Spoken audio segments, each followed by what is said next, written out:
Hi everyone, welcome to Talk Danger Zone Jobs, the overseas contracting show. I'm William Beaver, Editor-in-Chief and founder of Danger Zone Jobs, and today we look at the question, how do I format my resume for success with an applicant tracking system? Applicant tracking systems are basically software programs that take the information in your resume and store it in a database that can be searched by human recruiters. And some of these software programs, they'll also grade your resume when comparing it to a specific jobs description or a set of qualifications they're looking for and so forth. So what you have to do is tailor your resume and any other accompanying information for the ATS system being used. So just so we're clear here and I don't have to keep repeating applicant tracking system, we're talking about ATS. Applicant Tracking System. Of the 300 or so companies that I track on Danger Zone Jobs, nearly half of them now use some sort of system. And when you think about it, this is actually to your advantage. If you can imagine a company advertising a job and then saying, email us your resume, you know how long it would take them to get through hundreds of resumes that somebody sends in. So to have a more thorough system, something that can be keyword searched or searched for specific information, it's actually to your advantage if you know how to use that and how to structure your resume to be used by that. When I looked at the different companies that use these systems in the context of our overseas contracting fields, I found that there were just basically 11 different systems being used by most of these companies. And the most popular one was a company or a system called Talio. Others were, you may have seen them, Brass Ring, one called ICIMS, and Monster, for example. But Talio had 33 companies out of the groups that I was looking at. And these included companies like Dynacore, KBR, Leone, Northrop Grumman, and Torres, for example. So when you have a job that you're going after, you have to assume that if a company is using an ATS system, that your resume is going to be looked at by two different things, a human recruiter and a machine, a software program, and not necessarily in that order. So you have to kind of gear everything for both. You have to keep in mind that the system, the software that they're using, is just a tool to help them filter through a lot of different possible applicants and pick the best ones that a human being can then look at and say, okay, this person does fit our criteria or doesn't. I want to talk to them further and so on. So when you're creating something for the software, you have to keep in mind that eventually a human being will look at it. So it has to be consistent. You have to have something that someone will say, okay, they're not exaggerating, they're not lying here. There was a recent survey that looked at how accurate these systems are, and the results were pretty shocking. They found that even ideal applicants can be screened out by these systems 75% of the time for various reasons like incorrect keywords or improper formatting and so forth. So there's a lot you have to pay attention to here. Sometimes these ATS systems will say, import your information from Facebook or LinkedIn or something like that. And if you're not formatted for that, if you're not prepared for that, it's going to cause all kinds of problems. So I want to give you 10 tips about how to format a resume specifically for an ATS system.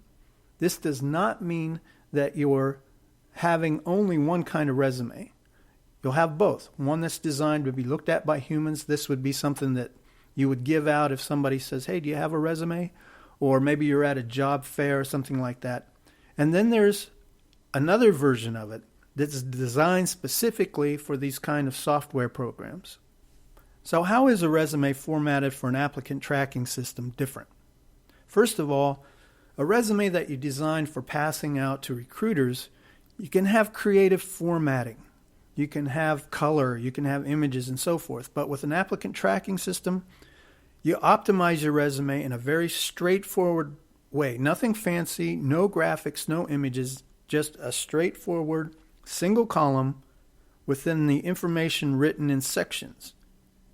Number two, you separate these sections with capital letter headings. And it's basically telling the system, hey, here it is. Summary, skills and qualifications, work experience, education. Just very straightforward. You use standard, highly readable fonts such as Arial or Georgia, Tahoma, some of those, and put it in at least 10-point size, if not more. You're trying to prevent any kind of problem with the machine reading what you've submitted.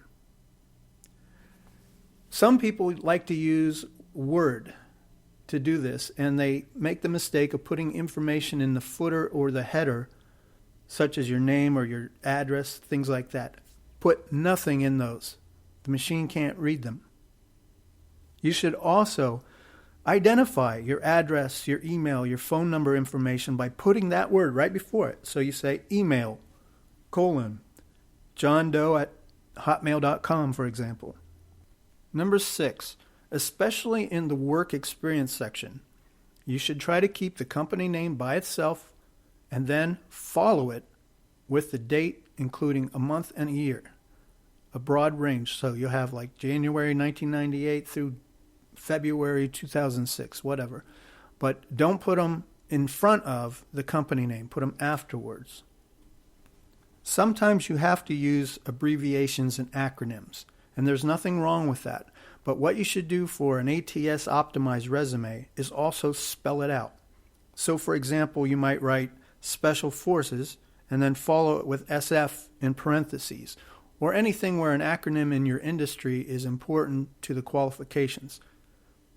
Use the abbreviation, but spell it out as well. Spell it out first. You have to customize the resume to the job listing you're going after, and this is actually a very good thing because they're telling you in the job listing, here's what we're looking for. You're looking for keywords, specific qualifications and requirements, and other important points that they put in there that they're going to be using to filter out people's applications. So you want to make sure that you go in and identify what they're looking for and show it in your resume as long as you actually have it there. You don't want to stuff your resume with keywords just because you want to come up in their system, because again, eventually a person will look at it and see that you were just stuffing it.